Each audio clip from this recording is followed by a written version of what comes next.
This is Business on Your Side with your host, Carlos Williams.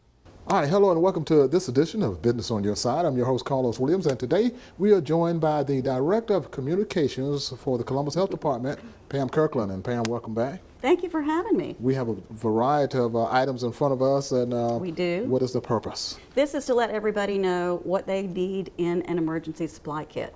Now, of course, this is the basics, and it would depend on your family, where you're living, and things like that for any other kind of items that you'd need. But we want everybody to know what they need to get. Before we get specific on these items, why would the health department become involved in a situation like this? Well, part of public health is emergency preparedness. Our emergency preparedness department works regularly with government agencies, with public safety, to make sure that if, in fact, something does happen, we're prepared for it.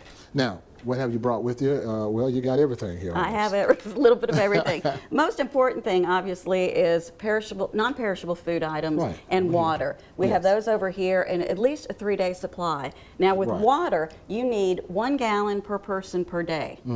And don't forget about your pets. If you have dogs and cats, you definitely want to remember that too, as well. Exactly. The other thing that is very important is a first aid kit. You need to have one of those. It'll have everything in there that you might need for cuts, scrapes, abrasions, things like that.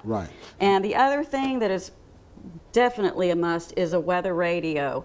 Bob has weather aware days, and that's when you need to make sure that you have one ready to go, and extra batteries, just in case. If you need any help with how to operate this weather radio, just give Bob a call. I'm sure he'll be glad to show you. That's right. You have maps, and we were talking earlier about the necessity of having maps. That's right. And you know, I said, why would you need maps? But if you are asked to evacuate, and say the cell towers are down, you can't use your phone app, you need to know what roads might be available as an alternative route in case the ones that you normally would take are blocked.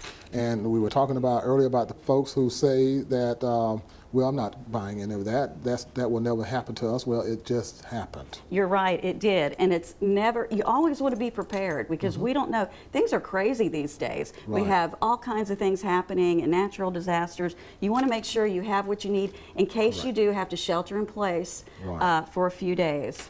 All right. Well, if anyone has any questions, where can they contact you? They can go to columbushealth.com, and if you go to our website, we have a link to ready.gov, which will give you all the information that you need for your own preparedness kit. All right. And this segment will be on our website, wrbl.com, as well. Pam, we want to thank you once again for coming by. Thanks a lot, Carlos. And thank you as well for watching Business on Your Side.